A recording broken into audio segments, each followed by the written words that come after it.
Prime Minister, how do you plan to pay for these support measures? Will it be adding to the deficit or through cutting programs?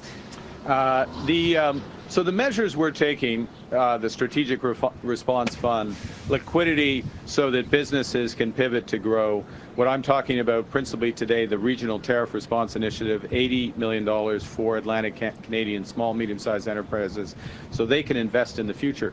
Those are investments. Those are proud investments. They're ambition investments for the future. And what the government is going to do, what we're in the process for the next budget, is focusing on reducing waste, reducing unnecessary federal spending, reducing the duplication in federal spending, becoming more efficient in federal spending so that we have the room, we have the force to support our businesses so they can invest for the future. That's what we're doing. And a key message from today is we're doing that, and we'll be working with the province of Newfoundland and Labrador on major projects in energy, clean and conventional energy, for example. We're also working with the smallest businesses in Newfoundland and Labrador so that they can all invest for a brighter future. Question. Thank you. I'm wondering about the amount of money that you're talking about here, $80 million split across 4 provinces and all small and medium-sized enterprises.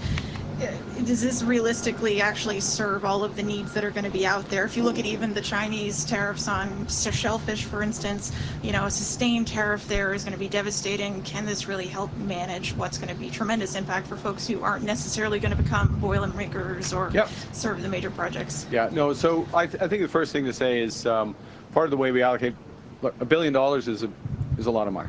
The overall format, $1 billion is a lot of money.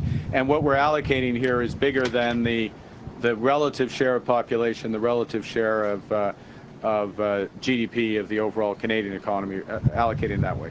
The second is it's channeled, as I said, through ACOA, the Atlantic Canada Opportunities Agency. And it's one of multiple projects or policies, initiatives that's channeled through ACOA. And then on top of that, we have the Business Development Bank programs as well. On top of that, we have various liquidity facilities that are available as well. So there's lots of ways to help businesses get time to develop the plan and make the pivot.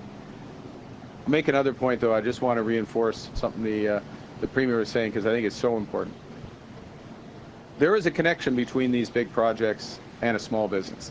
These big projects, even in the early days of the development of the engineering for these projects, the early work in the steel and fabrication industry and other, they create tremendous amount of activity as well.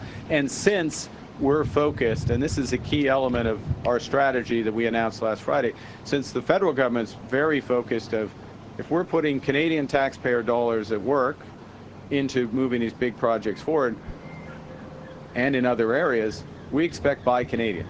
We expect to buy Canadian steel. We expect to use Canadian IT professionals, Canadian HR, and on and on and on. And so that starts to really add up, and we're going to have to look at the whole, and we're going to add to this as necessary going forward.